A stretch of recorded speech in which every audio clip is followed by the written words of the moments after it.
Shalom, Uvrahut, Lekulam, paz e bênçãos para você, aluna e aluno. Bem-vinda, bem-vindo à nossa Kitá, à nossa sala de aula virtual. Iremos discorrer nesta aula sobre os livros poéticos e sapienciais. É interessante esta nomenclatura, este título, né, essa categoria em que esses livros eles foram denominados. É como se pudéssemos separar tais conteúdos denominados de poéticos dos chamados sapienciais. Mas nós iremos, de fato, entender que em diversas passagens os elementos eles se misturam. Então, é de fato interessante você ter um entendimento panorâmico sobre as principais características desses livros. Tudo bem? O escritor, o Grissom Arte, no livro Merece Confiança no Antigo Testamento, ele afirma que muitos críticos do século XIX eles levantaram a seguinte questão, não é? Esses críticos eles supuseram que os hebreus eles fossem incapazes. Escutem bem essa informação, que os hebreus fossem incapazes de cultivar poesia ínica, cultica, lírica ou didática, antes de uma data bem avançada. E mesmo assim, só sob a influência dos seus vizinhos com mais cultura. E eles prosseguiram na sua defesa, na sua argumentação, né? Chegando até a defender que eles tinham plena confiança em até negar a autoria davídica de todo e qualquer salmo antes do chamado cativeiro babilônico, não é? E apontando a sua composição para o período dos chamados Macabeus, ou seja, 160 aproximadamente antes de Cristo. E este mesmo pensamento também se estende para os chamados sapienciais. Então percebam o seguinte, que os argumentos desses pensadores, né, da chamada escola racionalista, eles tentaram de fato negar a autoria davídica e a chamada data da composição para o período, né, antes do chamado exílio babilônico, e sim situando para o período do pós-exílio babilônico. O que é que nós percebemos neste falacioso, né? Ou nestes falaciosos argumentos? Que esses pensadores, eles estavam de fato imbuídos de preconceitos e também de uma certa incongruência, né? Incongruências. O Grissom Arte, nesta mesma obra citada inicialmente, ele discorrendo sobre essa temática, não é? Mostra-nos que a partir do século XX, muitos pensadores se opuseram aos argumentos anteriores, os argumentos dos pensadores da chamada escola racionalista do século XIX, não é? Defendendo até que muitas, não é, composições hebraicas elas remontassem até a um período bem recuado, especialmente na sua própria forma oral. Então, para estes pensadores, né, essas obras, essas poesias hebraicas, elas já existiam na sua forma oral e possivelmente na sua forma escrita final, não é? Ainda não. E ainda versando sobre este assunto, não é? O Gleason Arte vai de fato mostrar que surgiram inúmeras descobertas, não é? Consideráveis sobre hinos acadianos e egípcios, que comprovou de uma maneira nítida a antiga aplicação deste gênero literário pelos vizinhos de Israel, já no segundo século antes de Cristo. Então, é muito interessante essas informações apresentadas pelo Gleason Arte, não é? E mais recentemente, não é? Estas informações elas têm sido adicionadas pela poesia ugarítica, composta numa língua que é muito semelhante ao hebraico, datando do século XV antes de Cristo, ok? Então a maioria desses críticos modernos, né, portanto, hoje em dia consideraria a possibilidade de elementos antigos remontando até a época de Davi, por que não? Ou ainda antes, né? Ter encontrado nestes livros, né? Embora a sua produção final não tivesse sido registrada por escrito até a monarquia ou o período pós-exílico. Ok, pessoal? A Bíblia, particularmente, né, o Antigo Testamento, é um dos maiores livros poéticos de todos os tempos. Embora a natureza, não é, de sua poesia tenha sido obscurecida pela forma com que aparece nas chamadas traduções modernas. Nós muitas vezes não percebemos os detalhes, a riqueza, como se nós estivéssemos, por exemplo, lendo diante do texto da língua original. Nós conseguimos identificar mais detalhes, não é? Mais informações, lendo direto no texto da língua original, não é? Então, nós percebemos então que suas passagens poéticas, né, além de serem reveladas por Deus ao homem, são também a chamada expressão de amor e da adoração do homem para com ele, para com Deus, não é? Você pode encontrar essas informações no dicionário de Wycliffe, na página 1573, ok?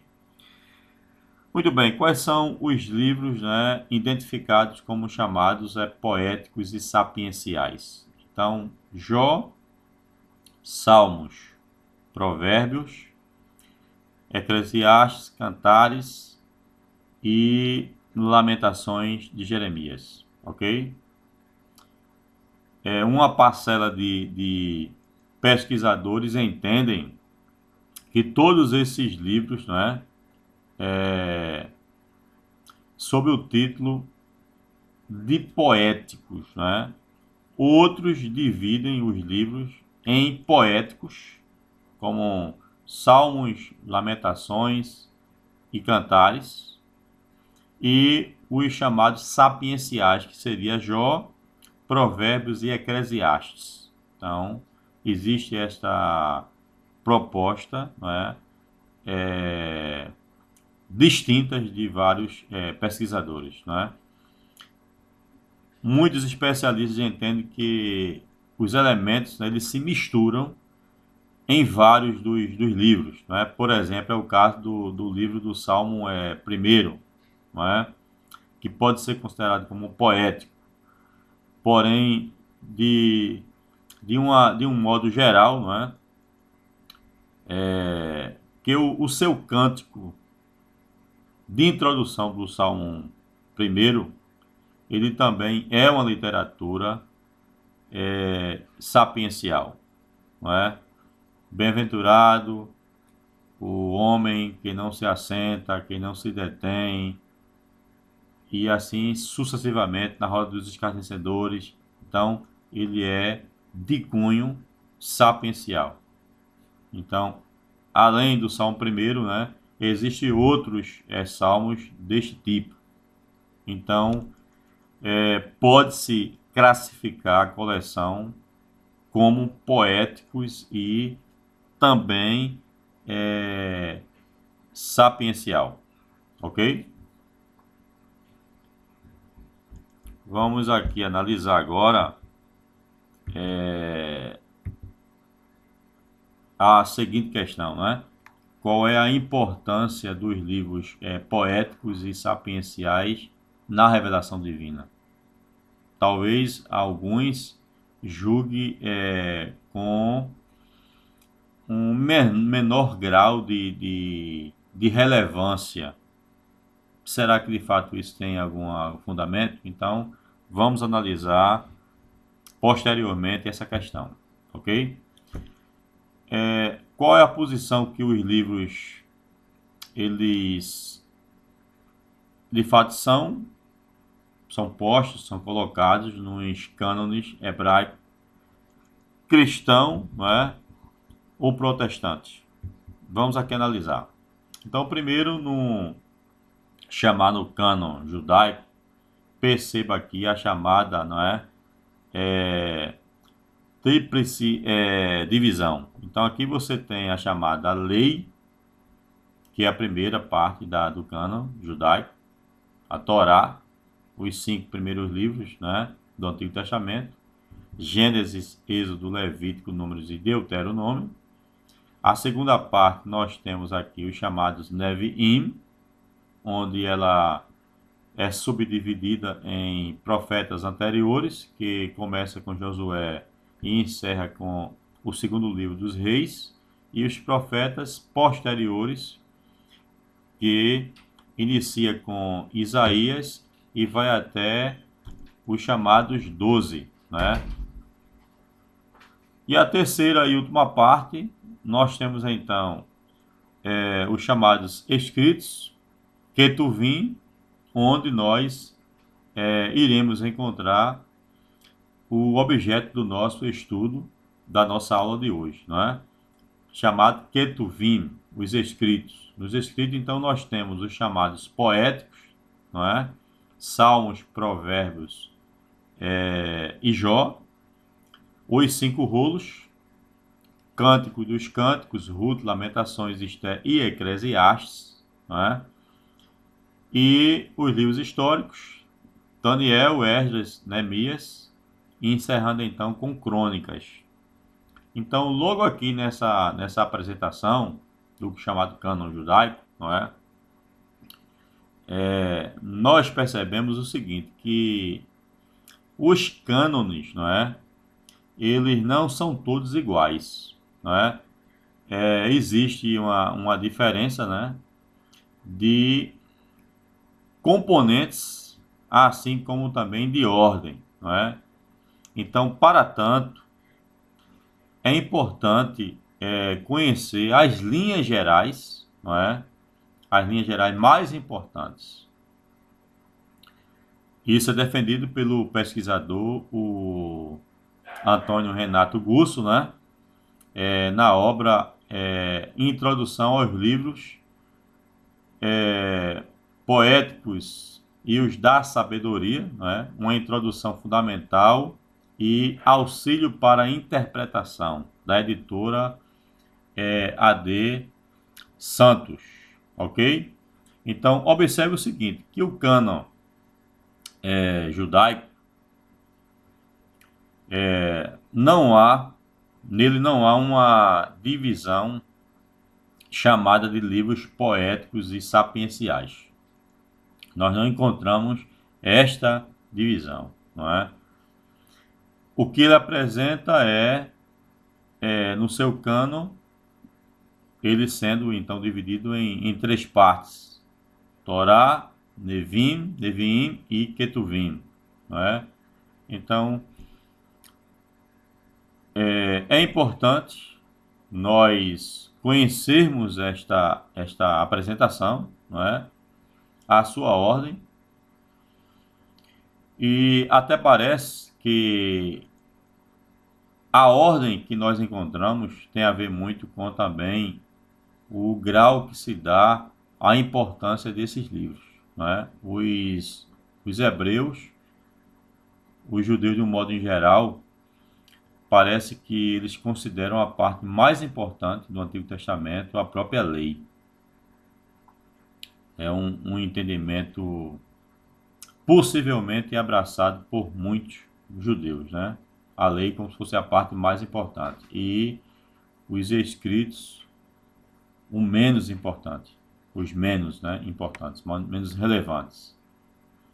Então, possivelmente, a divisão ela segue estágios naturais em que os livros eles foram reconhecidos como escrituras sagradas, não é? Então, os livros poéticos e sapienciais, eles se encontram na terceira e última parte, como vocês podem observar, não é? Da divisão do cânon judaico, ok? O chamado Códice de Leningrado, que é um manuscrito do Tanar, do Antigo Testamento, de aproximadamente 1009 depois de Cristo, é um manuscrito medieval. Ele contém os mesmos livros, não é, apresentados pelo cânon judaico, mas em uma ordem diferente. A ordem apresentada pelo Códice de Leningrado é a seguinte: Salmos, Jó, Provérbios, Ruth, Cantares, Eclesiastes, Lamentação, Esté, Daniel, Esdras, Neemias e Crônicas. Então, qual seria aqui a diferença, né? Jó, Salmos, Provérbios, Jó, Salmos e Provérbios, enquanto a ordem do cânon judaico é Salmos, Provérbios e Jó.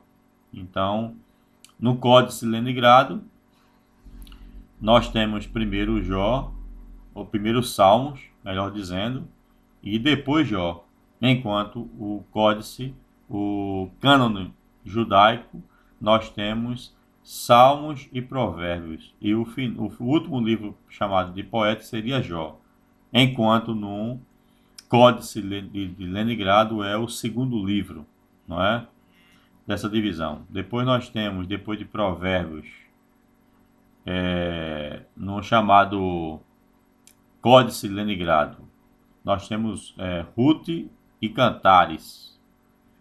No cânone judaico, nós temos primeiro Cantares e depois Ruth. Então a ordem é diferente, não é? Então, Ruth e Cantares, aí agora Eclesiastes, Lamentações. Então, Lamentações seria, no Códice de Leningrado, o último livro dos 5 rolos, enquanto que no chamado no chamado no chamado Códice de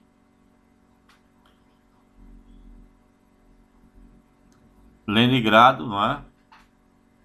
Ele vai, nessa ordem, encerrar os rolos com Eclesiastes, com Lamentações e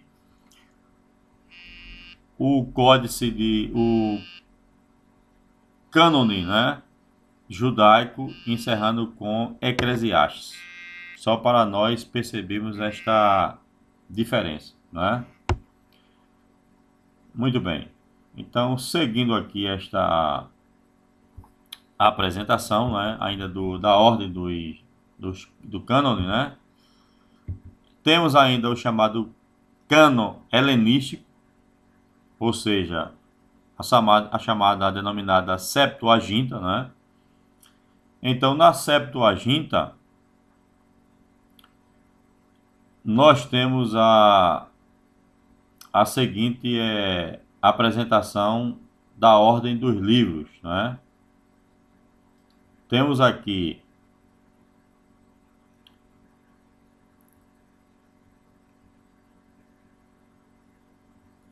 Jó, Salmos, Provérbios, Eclesiastes e Cantares. E os livros estão na divisão da chamada poesia e sabedoria. Ou seja, em outras palavras, eles estão situados entre os chamados livros históricos e os livros proféticos, não é? Então, a ordem apresentada: Jó, Salmos, Provérbios, Eclesiastes e Cantares. Então, como é possível observar, Lamentações não está relacionada com estes livros, né? Mesmo sendo um livro poético, ele aparece juntamente com os chamados livros proféticos, né? Logo após o livro de Jeremias. No chamado cânon católico, né, os livros em apreço, eles aparecem principalmente na chamada divisão dos livros sapienciais. E nesta divisão, a ordem é a seguinte: Jó, Salmos, Provérbios, Eclesiastes, Sabedoria e Eclesiástico. Em outras palavras, né? Nesta divisão, nós encontramos 2 livros que foram acrescentados, os quais eles não fazem parte do chamado cânon judaico. A outra observação é que o livro de Lamentação, ele não faz parte, não é, desta relação. Então, neste cânon, ele encontra-se junto de outro livro, de outro acréscimo, né, que seria o livro de Baruque, ok? No cânon protestante, o Evangelho, a ordem é a seguinte: Jó, Salmos, Provérbios, Eclesiastes e Cantares, não é? Então, eles se encontram nesta ordem entre os chamados livros históricos e os livros proféticos. Então, é muito semelhante à ordem da chamada Septuaginta, não é? O único livro desta relação que nós mencionamos, que não se encontra aqui, é o de Lamentações, não é? Que ele foi colocado junto com os chamados livros proféticos, logo após ao livro do profeta Jeremias. Ok? Muito bem. Então, qual seria a importância dos chamados livros poéticos e sapienciais na revelação divina, não é? O Gusso, ele responde que todos os livros da Bíblia são importantes, pois como palavra, né, de Deus, ele tem algo a revelar de Deus a todas as pessoas e em todos os tempos e em todos os lugares. Então, todos os livros sapienciais, poéticos, eles são importantes, ok? Em síntese, a análise sobre a importância de cada livro, não é, seria a seguinte: o livro de Jó, ele é importante porque ele, por mostrar, não é, que o justo também ele pode sofrer. Isso desfaz, não é, um entendimento equivocado da chamada teologia da prosperidade, que ensina que você precisa parar de sofrer, que o justo ele não pode sofrer. Então, o livro de Jó, ele tem a sua importância dentro do cânon, não é, por mostrar que o justo ele também pode sofrer. Os Salmos, não é, geralmente não é Deus que fala, né, para as pessoas, mas principalmente as pessoas elas que falam com Deus.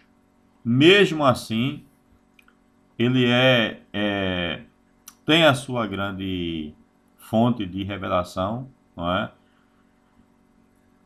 Por exemplo, sobre os chamados atributos divinos, né? Geralmente manifestos pelo reconhecimento dos próprios salmistas, não é?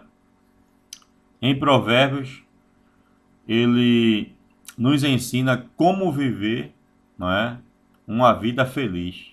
E esta felicidade ela é alcançada pela prática diária da vontade de Deus, a qual é revelada por meio das observações dos chamados sábios. Eclesiastes mostra a incoerência de uma vida afastada de Deus, não é? Como o autor ele incansavelmente ele destaca na obra, uma vida sem Deus tudo é ilusão. E o escritor ele vai ressaltar essa verdade, não é? Cantares ele mostra que o amor ele não tem preço, ele é forte como a morte.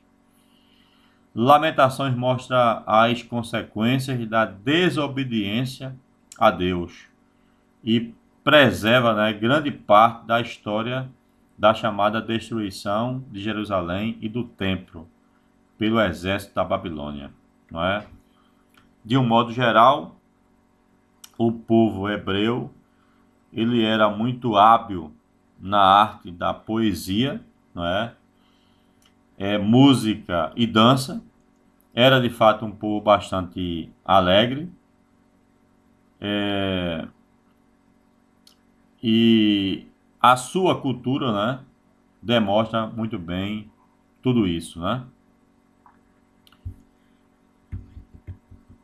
De modo que o Antigo Testamento, não é, como parte, né, do registro do cotidiano desse povo, do povo hebreu, está também permeado de sua poesia e de outras manifestações culturais.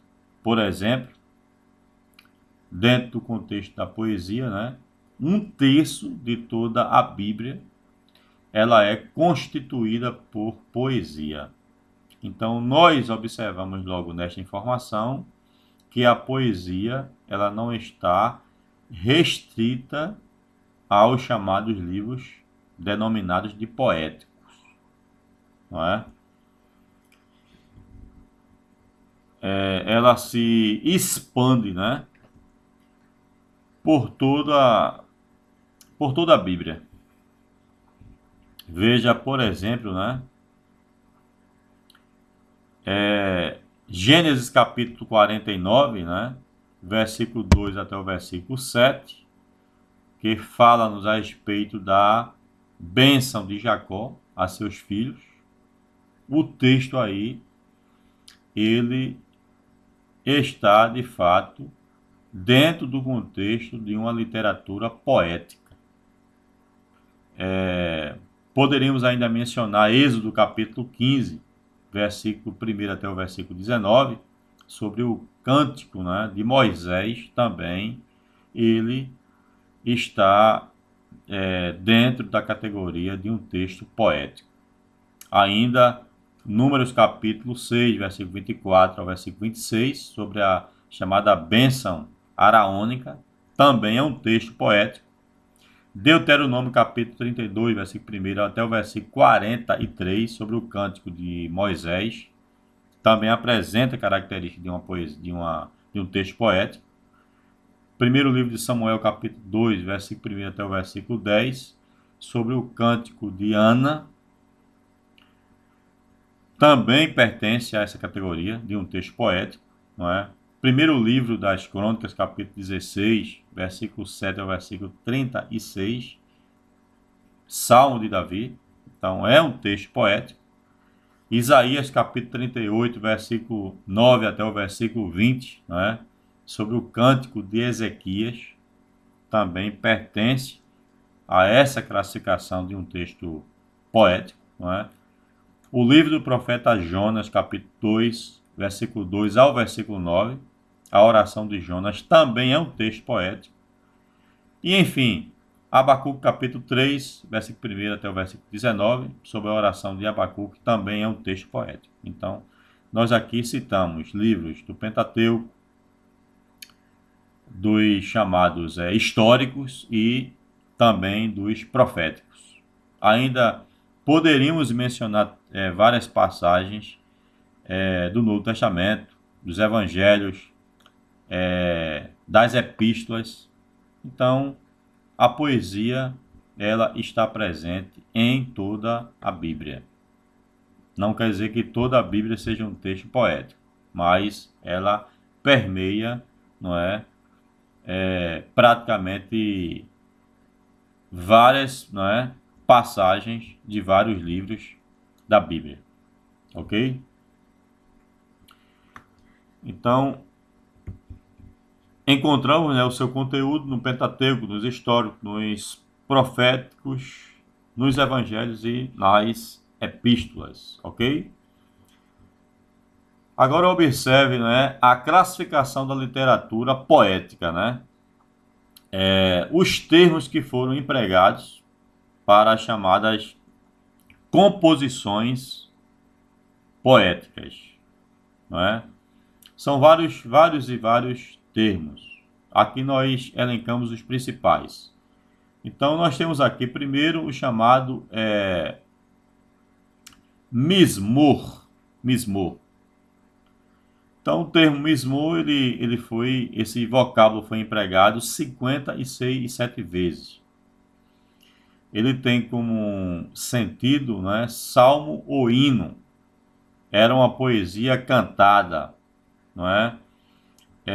Exclusivamente que existia acompanhamento de instrumento de cordas, não é? O vocábulo shir aparece 30 vezes no texto, significa qualquer tipo de canto, não necessariamente acompanhado por instrumentos. É o termo mais comum para canção. Temos aqui o chamado machal, né? Machal,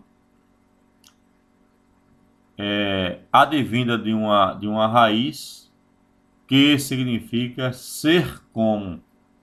Então, daí o sentido usual de comparação, não é? Como provérbios. Também é considerado um chamado cântico satírico, não é? Quiná,